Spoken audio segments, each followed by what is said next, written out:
আল্লাহ নিজে নামে তো আর গেড়ি ধরে পাচার দেবে না। আপনি কি আওয়ামী লীগ নাকি বিএমপি, এটা আসলে বড় কথা না। বড় কথা হয়েছে আপনি একটা মানুষ, আপনি একজন বাঙালি, আপনি এই দেশের নাগরিক, এই আর কি, বুঝলেন।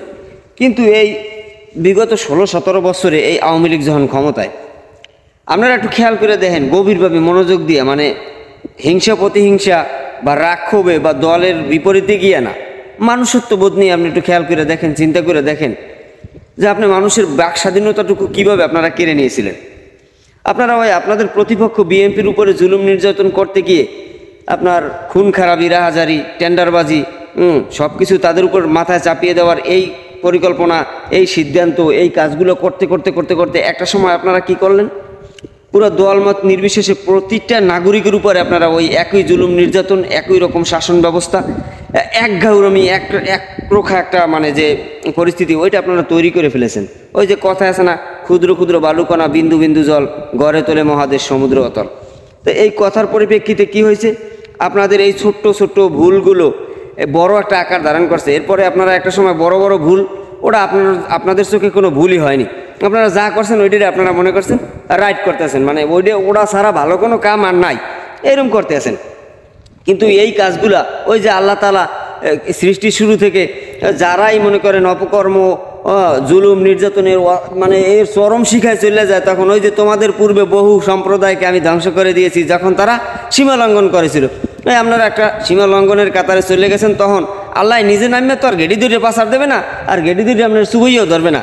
ওই কেউর না কেউর মাধ্যমে এই জনগণ, ছাত্রগণ, সাধারণ মানুষগণ সবারই এক মাধ্যমে যে আপনাকে একটা পতন ঘটছে, এই পতনটা আল্লাহ তাআলাই আপনাকে করাইছে। কি লিখে আপনারা এখানে মানে কোরআন হাদিসে মানে মানবতা সব কিছুর বাইরে চলে গেছিলেন।